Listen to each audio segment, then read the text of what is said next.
When you are told you are a curse from the moment you take your first breath, you don't just hear the lie, you become it. That is how Vespera's story ends, or so she thinks. The day Elder Corvus drags her to the jagged cliffs of the Dead Coast is the day the lie demands blood. For years, the bells on her ankles had been her only company. She had clung to the desperate prayer that the moon goddess was just late, that her wolf was merely sleeping, that the Hollow One was just a nickname, not a prophecy. But faith is a cruel master when it is placed in gods who do not answer. As the salt spray hits her face and the bone dagger rises, Vespera realizes that hoping for a miracle only makes the reality of the slaughter sharper. She suffers not just the cold of the stone, but the agonizing silence of a soul that was never welcomed by its own kin. Please subscribe and hit the share button and comment for more stories. The sky didn't just darken, it died. One moment, the midday sun was a blistering white eye staring down at my execution. The next, a bruised purple bruise spread across the horizon, swallowing the light with terrifying speed. The temperature on the cliffs plummeted, freezing the salt spray against my cheek. The chanting of the Grimbane pack faltered, then died into a silence so absolute I could hear the blood rushing in my own ears. Elder Corvus stood frozen above me, the bone dagger trembling in his grip. He looked up, his mouth agape, as the sun was fully eclipsed by a swirling vortex of unnatural shadow. It wasn't a natural phenomenon, it was a doorway. From the center of that abyss, a figure descended. He didn't fall. He stepped down through the air as if walking on invisible stairs carved from the night itself. High King Vorian, the Shadow Sovereign. He landed on the stone altar with a heavy, ominous thud that cracked the ancient rock beneath my spine. He was taller than any alpha I had ever seen, clad in armor that seemed to be forged not from steel, but from the void itself. It drank the dim light, refusing to reflect it. His hair was black as a raven's wing, and his skin was pale as death. But it was his eyes that stole the breath from my lungs, molten gold, burning with a cold, ancient fury. This is holy ground, Corvus shrieked, his voice cracking with a mix of fanaticism and terror. He didn't lower the knife. She is the Hollow One. She is the rod in our soil. The sacrifice must be. Vorian didn't shout. He didn't even draw the massive sword strapped to his back. He simply turned his head, locking his golden gaze onto the elder's raised hand. You offer a queen to the dirt. Vorian's voice was a low rumble, vibrating through the stone altar and into my bones. The king narrowed his eyes. There was no incantation, no gesture. The air simply warped around Corvus's hand. The elder screamed, a high, wet sound, as black fire erupted from his skin. It wasn't a normal flame. It was a quiet, devouring darkness. In seconds, the hand holding the dagger turned to ash and bone dust. The weapon clattered harmlessly to the stone, sliding next to my ear. Corvus fell to his knees, clutching his stump, too shocked to whimper. The rest of the pack dropped to their stomachs, pressing their faces into the dirt, terrified to look up. Vorian ignored them all. He turned to me, the fury in his eyes cooling into something unreadable. He reached down, and for a moment, I flinched, expecting another blow. Instead, his gloved fingers effortlessly snapped the iron chains binding my wrists. Stand, Vespera, he commanded softly. My legs shook so violently I nearly collapsed, but he caught me. His arm was a band of iron around my waist, pulling me flush against his chest armor. The cold radiating off him was shocking, yet it didn't bite.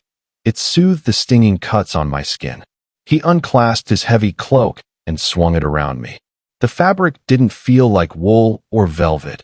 It felt like living smoke, heavy and warm, wrapping itself around my shivering frame as if it had a mind of its own. We are leaving, Vorian announced to the cowering wolves, his voice carrying over the wind. And if any of you seek her, look for her in the shadows. You will not find her again in the light. He lifted me into his arms, and as the darkness swallowed us, I realized the bells on my ankles had finally stopped ringing. The world dissolved into smoke and cold air, stripping the breath from my lungs. I squeezed my eyes shut, certain that when I opened them, I would be in the belly of a beast or the depths of a hell realm. When the ground finally solidified beneath my feet, the air didn't smell of sulfur or blood. It smelled of ozone, night-blooming jasmine, and ancient stone. I stumbled, my knees weak from the teleportation. The bells on my ankles gave a sharp, treacherous jingle, shattering the silence. "Steady!" Vorian's voice came from above me. I opened my eyes and gasped. We were no longer on the windswept cliffs. We stood in a cavernous hall of polished obsidian that reflected the stars like a dark mirror. High above, vaulted arches disappeared into shadow, and through the towering narrow windows, I saw a sky that defied nature.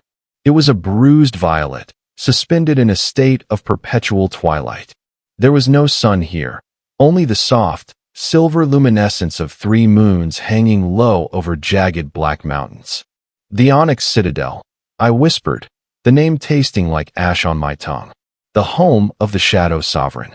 The place mothers in Grimbane used to frighten their pups into obedience." I pulled the living smoke of his cloak tighter around me, trying to hide. Every step I took toward the center of the hall caused the bells to ring out. Chime, chime, chime. In the utter stillness of this majestic place, the sound was obscene. It was the sound of cattle, the sound of a curse. Vorian didn't drag me toward the dungeons. He led me up a winding staircase of black marble, his pace deliberate. I followed, not because I was brave, but because running felt impossible. My mind raced with terrifying possibilities. Was I a pet? A sacrifice saved for a more auspicious date? A demon's plaything? He pushed open a set of heavy double doors, revealing a chamber larger than the entire cottage I had grown up in.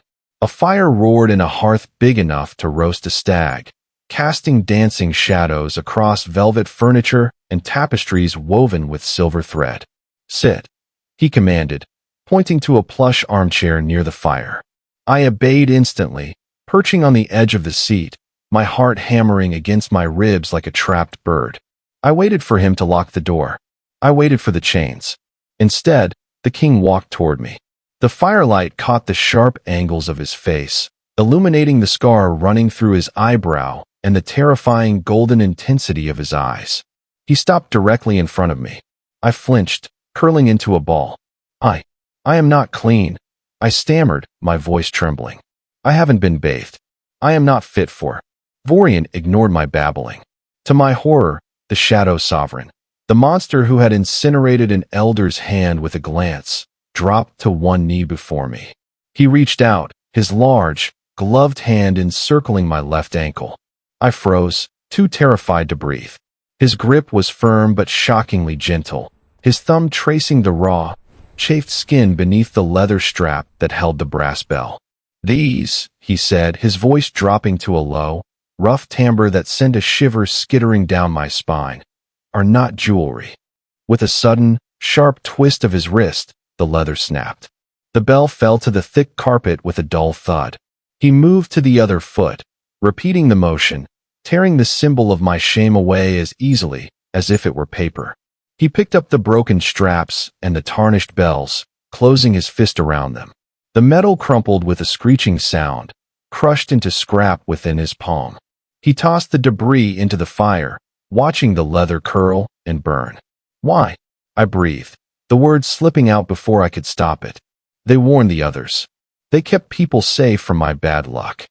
Vorian looked back at me, his golden eyes burning away the shadows in the room. He leaned forward, resting his hands on the arms of my chair, caging me in, but for the first time in my life, I didn't feel trapped. I felt chosen. "In my house," he said, the words heavy with the weight of a vow. "You do not need to warn anyone of your presence. You are meant to be seen." The infirmary of the Onyx Citadel was not a place of healing, it was a place of dissection. The walls were lined with jars containing things that floated in suspended animation, and the air smelled of burnt sage and ozone. I sat on a slab of cold marble, shivering despite the heavy velvet robe Vorian had provided. 3 figures stood around me, their faces obscured by indigo hoods. They were the court sorcerers, and for the last hour, they had been humming over my skin, passing jagged crystals back and forth above my body. Every time a crystal neared my chest, it vibrated with a high-pitched whine that made my teeth ache. "She is empty," one of the sorcerers muttered, his voice raspy. "There is no wolf spirit. The soul is hollow." I shrank in on myself. Hollow. The word was a familiar lash. I looked toward the door where Vorian stood, leaning against the archway with his arms crossed. He hadn't left my side, but his expression was unreadable. "Look closer," Vorian commanded. It wasn't a suggestion. The head sorcerer grunted and pressed a clear quartz stone directly against the pulse point of my wrist. The reaction was instantaneous.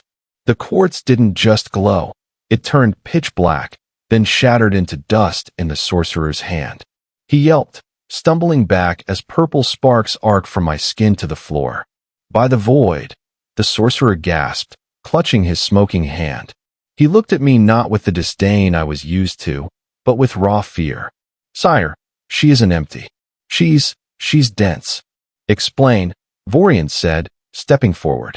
"A normal shifter is like a prism," the sorcerer stammered, wiping ash from his palm. "They take the moonlight and refract it into the shape of a wolf. It flows through them. But this girl, she does not refract. She absorbs. She is not a channel. She is a vessel. The moonlight goes in, but it never comes out.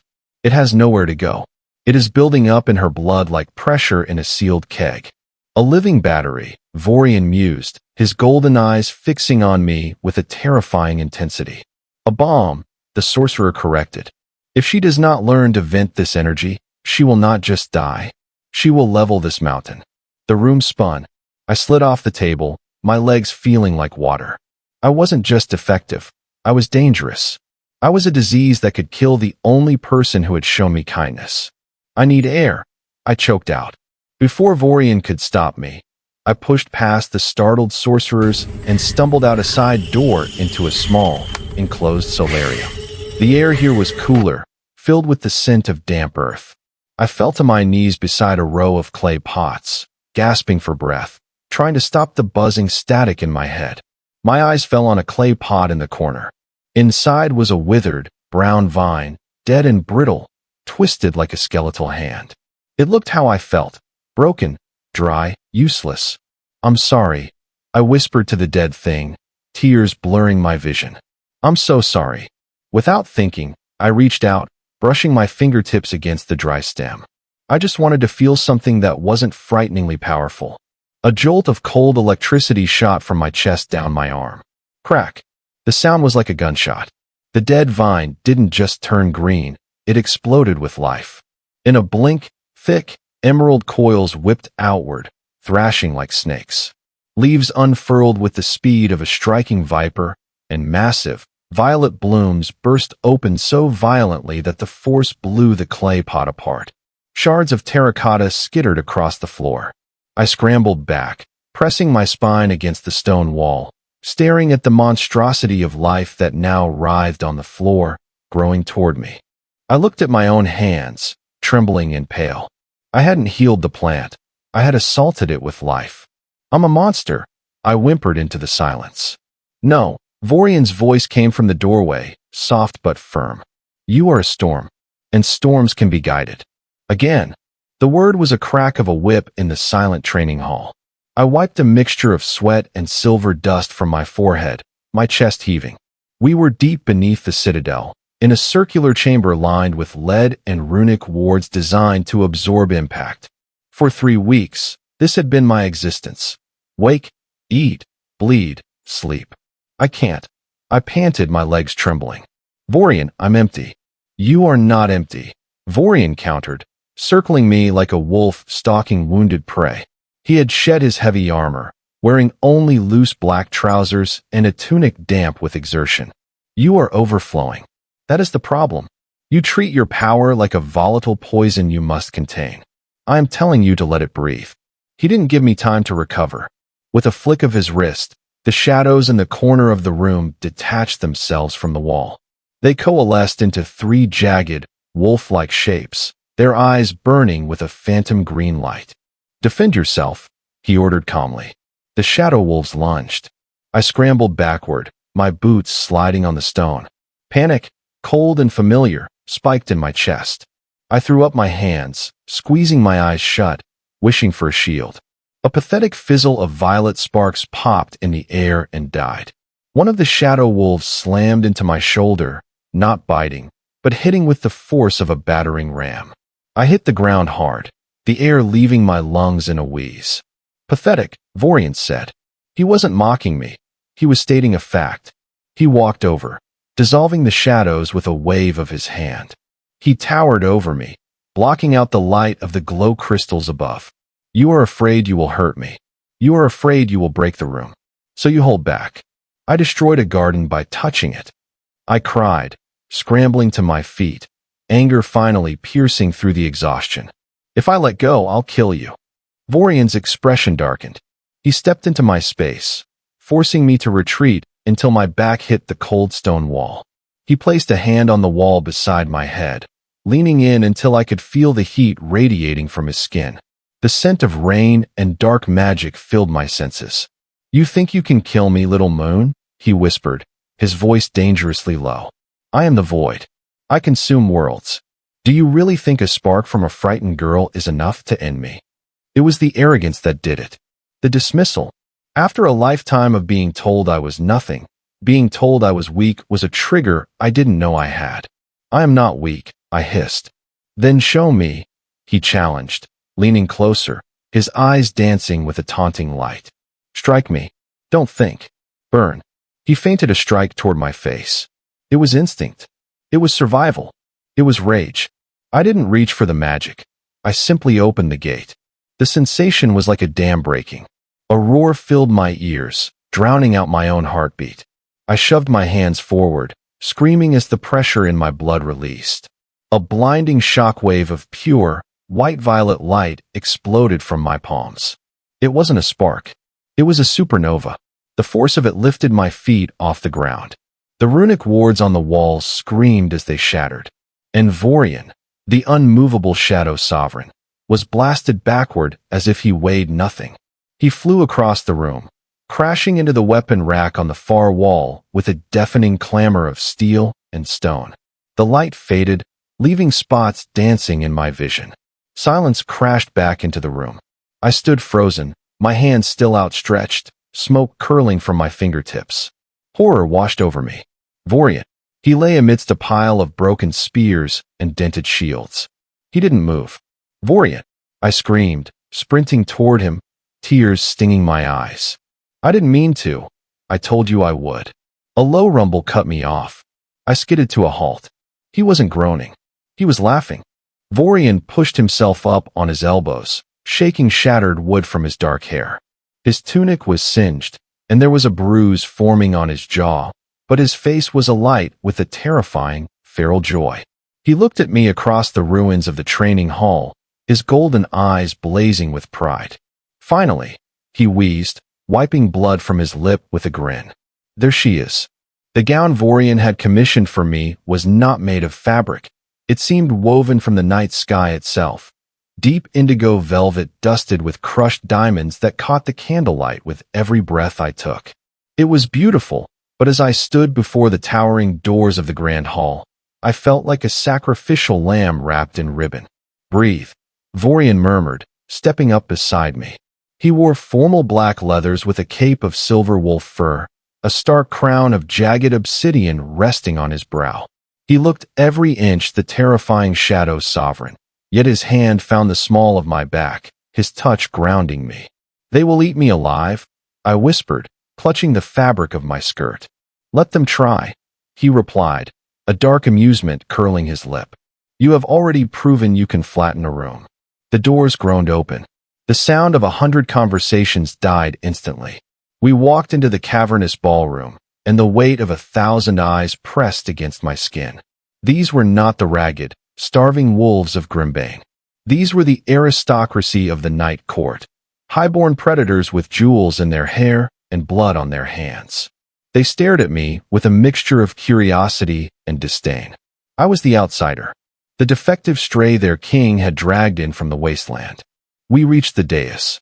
Vorian turned to address the crowd, his hand tightening possessively on my waist. But before he could speak, a sudden, Searing heat bloomed on the side of my neck. It wasn't painful, but it was overwhelming, like a brand of liquid fire. I gasped, stumbling slightly. Vespera. Vorian's voice was sharp with alarm. The heat intensified, and a gasp rippled through the crowd. I looked down and saw my own skin glowing. A brilliant, silver light was radiating from the junction of my neck and shoulder, bright enough to cast shadows across the dais. Vorian froze.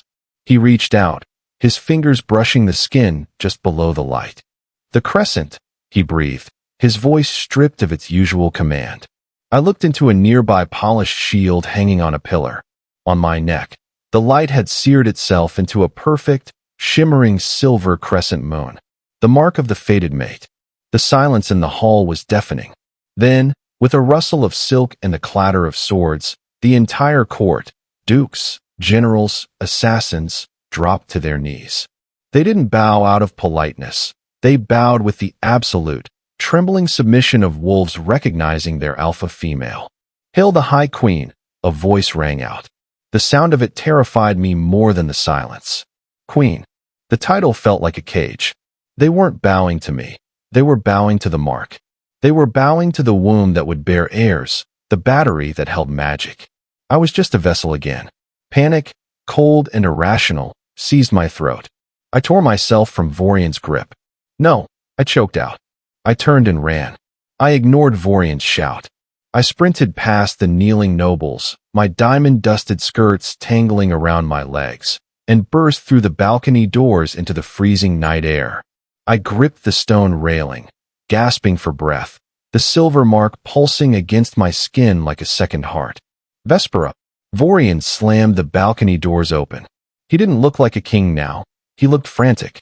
He crossed the distance in 2 strides, grabbing my shoulders and spinning me around. "Did you think you could outrun me?" he demanded, his chest heaving. "I can't be this." I cried, gesturing wildly to the mark, to the castle, to him. "Look at them, Vorian. They see a queen. They see a symbol. Just like Grimbane saw a curse. No one sees me. I'm just a hollow girl you filled with magic and titles." Vorian's grip tightened, shaking me once, hard. "Stop it." He grabbed my face between his hands, forcing me to look into his burning gold eyes. "I do not care about the crown," he growled, his voice fierce. "I do not care about the prophecy, or the politics, or the damn court. Let them kneel, or let them rot. It makes no difference to me." He leaned his forehead against mine, his breathing ragged. "I don't want a queen, Vespera. I have a kingdom. I don't need another ruler. I want the girl who yelled at a dead plant. I want the girl who knocked me onto my back and looked terrified of her own strength." His thumb brushed the glowing mark on my neck, claiming it. "I want you." The salt winds of the dead coast no longer smelled of the ocean. They smelled of the grave. In the weeks since the eclipse, the Grimbane pack had not just declined. It had begun to rot from the inside out. The meager crops had withered into black slime overnight, and the livestock had birthed stillborns with too many eyes. The pack was starving, their ribs showing through dull, patchy fur, their eyes wide with a feral desperation. Elder Corvus stood in the center of the village square, a figure of twisted fanaticism. The sleeve of his ceremonial robe was pinned up where his right hand used to be. The hand King Vorian had turned to ash. The stump didn't heal. It oozed a dark, viscous ichor, pulsing with a rhythm that didn't match his heart. He didn't hide the injury. He brandished it like a holy relic. "Do you see?" Corvus screamed to the gathered, trembling wolves. "Do you see what the Demon King did to your elder? Do you feel the hunger in your bellies?" He paced the dirt, kicking up clouds of gray dust. "We thought Vespera was empty. We were wrong. She was not hollow. She was a thief. She stole the luck of this pack. She sucked the very life from our soil to feed her own unnatural sorcery. And then she ran to the Shadow Sovereign to hide her crime." A murmur of anger rippled through the crowd. It was easier to blame a girl they already hated than to accept their own bad fortune. "We must take back what is ours," Corvus hissed, his voice dropping to a wet gurgle. He turned toward the shadowed entrance of the spirit hut. "Bring him." 2 large enforcers dragged a struggling figure into the light. It was Kale. My brother looked small between the brutes, his face bruised, his tunic torn. But he didn't cower. He glared at the elder with a defiance that mirrored my own on the day of the eclipse. "She didn't steal anything," Cale shouted, his voice cracking. "She is a queen, and when she comes back, she'll turn the rest of you to ash." Corvus laughed, a dry, rattling sound. "Oh, she will come back, boy. I am counting on it." The elder reached into his robes and pulled out a jagged shard of obsidian, inscribed with runes that glowed with a sickly green light. Magic forbidden by the moon goddess, borrowed from entities that dwelt in the spaces between worlds. He grabbed Cale by the hair, yanking his head back. Cale cried out, thrashing, but the enforcers held him fast. "The Shadow King has walls," Corvus whispered to the boy, bringing the cursed stone to Cale's throat. "He has armies, but he cannot stop a call of blood." Corvus sliced the stone across Cale's collarbone, not deep enough to kill, but deep enough to draw a heavy stream of blood. He collected the red drops in a wooden bowl carved from a lightning-struck tree. As the blood hit the wood, the green runes on the obsidian flared, and the shadows in the village square seemed to lengthen, reaching toward the bowl like hungry fingers. "Take this to the border," Corvus commanded a waiting messenger, handing him the bowl and a scrap of parchment stained with the boy's life. "Ride until the horse dies, then run. Throw it at the gates of the Onyx Citadel." He looked down at Cale, who was pale and shivering, and smiled. "Tell the Hollow One she has 3 days. If she does not return to the stone altar to return the power she stole, I will not just kill the boy. I will feed his soul to the Dark Ones, piece by piece."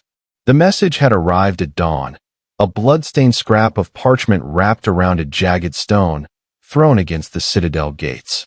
The scent of Cale's blood had sent a tremor through the stone floors of the castle, a vibration of pure, familial distress that woke me before the guards even knocked. Now, the war room smelled of oiled steel and cold fury. Vorian stood over a massive table carved from obsidian. A map of the dead coast spread out before him. His shadow guard, 12 elite warriors who moved like smoke, stood in a silent ring, awaiting orders. They were preparing for a massacre. "We ride at dusk," Vorian commanded, his voice devoid of emotion. "We burn the village to the ground. We retrieve the boy. We leave no survivors to hold a blade." "I'm ready," I said, stepping forward from the shadows near the hearth. The room went deadly silent. Vorian didn't look up from the map. "You are staying here. He has my brother, Vorian. That blood on the parchment is my blood." "Exactly," Vorian snapped, finally looking at me. His golden eyes were wide, not with anger, but with a terrifying desperation. "It is a trap, Vespera. Corvus does not want the boy. He wants you. He wants to strap you back to that altar and drain every drop of magic from your veins until you are a husk. I will not deliver you to him. I am not a package to be delivered," I shouted, the air in the room crackling with ozone as my temper flared. "I am the queen of this court, am I not? Or was that a lie?" Vorian crossed the room in a blur of motion, gripping my shoulders. "You are my mate, and I will not watch you die to prove a point. You stay behind these walls where you are safe. That is a command." He didn't wait for my answer. He turned on his heel and stormed out, his guard trailing him like ghosts, leaving me alone in the silence of the war room. He thought he could protect me by locking me away. He thought I was still the girl who flinched at the sound of bells. I went to the armory. The master smith, a grueling old wolf with one eye, tried to bar my path, but when he saw the violet fire dancing in my palms, he stepped aside without a word. I didn't choose the heavy black iron of the Shadow Guard. I chose a suit of plate mail forged from star steel, white as bone, shimmering with a pearlescent luster. When I stepped out into the courtyard an hour later, the army was mounted. Hundreds of shadow wolves sat atop nightmare steeds, horses with eyes like burning coals. Vorian sat at the head of the column, his helmet under his arm, giving final instructions to a lieutenant. The sound of my armored boots hitting the cobblestones cut through the noise of the army. Clank, clank, clank. Vorian turned. The color drained from his face. The white armor glowed in the twilight, a beacon against the sea of black leather and dark fur. I had bound my silver hair back, and at my hip hung a sword I had no intention of using. My magic was weapon enough. I gave you an order, Vorian growled, urging his mount toward me. The beast snorted, shying away from the raw power radiating off my skin. And I am ignoring it, I replied calmly, looking up at him. I didn't tremble. I didn't look down. You told me that in your house, I was meant to be seen. Well, look at me, Vorian. I rested my hand on the pommel of the sword, letting a surge of violet light run up the scabbard. Corvus thinks I am a victim, I said, my voice carrying to every soldier in the courtyard. He thinks he can summon the scared little girl he dragged to the cliff. But that girl died on the altar. Vorian stared at me, the muscle in his jaw feathering. He looked at the white steel, then at the fire in my eyes. He was terrified for me, I knew that. But as he looked, the fear in his gaze began to bleed away, replaced by a fierce, undeniable respect. They broke me once, I told him, holding his gaze. I am going back to break them. Vorian let out a long breath, a ghost of a smile touching his lips. He reached down, offering me his hand. Then get on your horse, my queen, he said softly. We have a war to win. The dead coast lived up to its name. We did not arrive to the sound of war horns or the clash of shields. We arrived to the sound of weeping. The wind coming off the ocean carried a stench so foul it made the horses rear, a mix of sulfur, old blood, and something distinctly unnatural, like meat left to spoil in the sun. Grimbane was unrecognizable. The huts were skeletal remains, stripped of thatch and wood. The ground was a churned morass of black mud. And standing between us and the cliffs were my people. But they were not the people I remembered. The wolves of Grimbane stood in a ragged line, swaying rhythmically. Their fur was matted with slime, their ribs protruding sharply against gray skin, and their eyes were entirely black. No whites, no irises, just voids of oily darkness. They didn't growl. They chittered, a sound like insects scuttling over dry bone. They are gone, Vorian said, his voice hard as flint. He drew his massive greatsword, the black metal humming. Corvus has hollowed them out to make room for something else. Do not kill them unless you must, I pleaded, though my heart turned to ice in my chest. They are victims. They are weapons now, Vespera, he warned. From the top of the sacrifice stone, a screech tore through the air. Elder Corvus stood silhouetted against the moon, his one hand raised high, clutching the obsidian bowl filled with Kale's blood. The thief returns, Corvus shrieked. He tipped the bowl, not onto the ground, but over his own head. The blood ran down his face, his robes, soaking into the earth at his feet. Binding of the blood. Anchor the shadow. Strip the night. The effect was instantaneous and nauseating. The berserker wolves surged forward, a tidal wave of snapping teeth and madness. Vorian roared, spurring his nightmare steed into the fray. I followed, unleashing a lash of white light that threw the first line of attackers back, stunning them rather than burning them. For a moment, we were a perfect storm. Vorian was a whirlwind of steel and shadow, his magic reaching out to strangle enemies before they could touch him, while I blasted a path toward the altar. We were winning. Then, Corvus began to chant. The green runes on the ground around the elder flared blindingly bright. A pulse of sickly emerald energy rippled outward, passing through the battlefield. When it hit Vorian, he gasped as if he'd been gutted. The living shadows that usually coiled around him, protecting his blind spots and deflecting blows, didn't just fade, they were ripped away. The darkness evaporated, leaving him exposed. His nightmare steed, formed of shadow magic, dissolved into mist beneath him, dumping the king onto the muddy ground. Vorian, I screamed, turning my horse. He scrambled to his feet, but he was sluggish, his movements heavy. The supernatural speed was gone. The intimidating aura of the Shadow Sovereign was stripped bare, leaving just a man in armor. Hold him, Corvus commanded. The berserkers didn't attack me. They ignored me entirely, swarming over the fallen king like ants over a carcass. Vorian swung his greatsword, cleaving 2 wolves in half, but 3 more clamped onto his arms. Another bit through the leather of his leg. He went down under the weight of bodies. No, The scream tore from my throat. "Look at him." Corvus laughed, the sound wet and triumphant. "Without his shadows, he is just meat.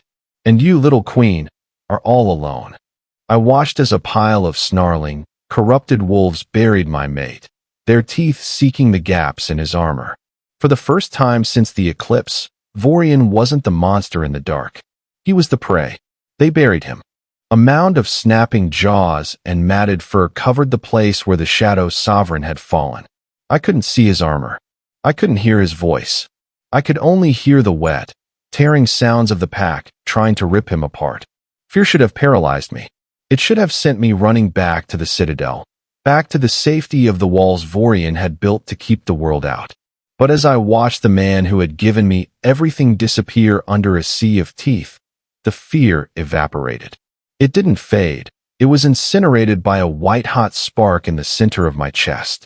The Hollow One. That's what they called me. I realized then they were right. I was hollow. I was a vessel. And I was finally full. I slid from my saddle, my white steel boots sinking into the black mud. I didn't draw the sword at my hip. Steel was too slow. Steel was for men, and I was no longer interested in fighting like a man. I walked toward the writhing mass of bodies. "Get back!" A shadow guard screamed from somewhere behind me, but his voice sounded distant, like it was coming from underwater. The air around me began to warp. Small pebbles levied off the ground, floating in suspension. The ozone scent of a gathering storm replaced the stench of rot. The static charge was so intense that the ends of my silver hair began to float, glowing with a faint luminescence. Corvus stopped laughing. He looked down from the altar, his black eyes widening as he sensed the shift in atmospheric pressure. He pointed a trembling finger at me. "Kill her. Tear her throat out." 3 berserkers broke off from the pile on top of Vorian. They turned toward me, their jaws dripping with black ichor, and charged. I didn't flinch. I didn't raise my hands. I simply let the barriers in my blood fall. I didn't cast the magic. I became it. The world went white. A soundless explosion of force erupted from my body. It wasn't fire. It was pure, concentrated lunar energy. It hit the charging wolves, and they didn't bleed. The corruption inside them simply vaporized, leaving them unconscious but alive on the ground. The shockwave expanded, a rapidly growing dome of violet light. "No!" Corvus shrieked, raising his remaining hand to shield his face. "You wanted the stars?" I whispered, my voice echoing like thunder in the valley. "Take them." I pushed. The light swallowed the battlefield. It scoured the mud, incinerating the black slime that poisoned the earth. It washed over the berserkers, burning the dark magic out of their veins, leaving them collapsed in heaps of fur and exhaustion. It hit the altar. Corvus screamed as the violet fire met his green shadow magic. There was no contest. The darkness didn't fight, it fled. The elder dissolved, his body turning to ash mid-scream, scattering into the wind like dust. The power threatened to consume everything, to burn the world down to the bedrock. But in the center of the chaos, my mind held 2 images, a boy in a cage and a king in the mud. With a final, agonizing effort of will, I twisted the flow. The destructive wave snapped inward, solidifying into 2 shimmering, impenetrable domes of light. One clamped over the altar, shielding Kale from the fallout. The other descended over the pile where Vorian had fallen, blasting the unconscious wolves away and sealing the king in a protective cocoon of silence. The light faded. The roar died. I stood alone in the center of a smoking, silent crater. The rot was gone. The elder was gone. My legs gave out, and I sank into the purified earth, the white steel of my armor stained with nothing but ash. The name Grimbane was struck from the maps. It was Vorian's first decree after the dust settled. The village that had thrived on fear and superstition was dismantled, its charred remains turned back into the earth. In its place, the survivors were given a choice. They stood before the Onyx Citadel, stripped of their corruption, but shivering in the uncertainty of their freedom. Vorian offered them no comfort, only truth. They could swear fealty to the Night Court and live under his protection, or they could leave and never return. There was no third option. Most chose to stay. They had seen the Shadow Sovereign bleed for them, and they had seen the Hollow One save them from their own madness. I walked the grounds of the Dead Coast one last time before we returned to the capital. My armor was gone, replaced by a gown of soft, pale linen. Where my feet touched the blackened, scorched earth, the soil didn't groan, it sighed. Green shoots pushed through the mud in my wake, hungry for the light. The curse they had feared was simply life, condensed and potent, finally allowed to flow into the land instead of being trapped in my veins. Kale walked beside me, his hand gripping mine tightly. He didn't speak, but he didn't have to. He was safe. That was the only victory that mattered. Weeks later, the Citadel was quiet. The War Council had disbanded, the celebrations had faded, and the night had reclaimed its throne. I stood on the highest balcony, the wind whipping my silver hair around my face. Below, the kingdom of eternal twilight stretched out, a landscape of jagged peaks and silver rivers, beautiful and dangerous. It was no longer a prison. It was a home. Vorian stepped out of the shadows behind me. He didn't announce himself, but my magic hummed in recognition, a soft vibration in the air that told me exactly where he was. He wrapped his arms around my waist, pulling me back against his chest.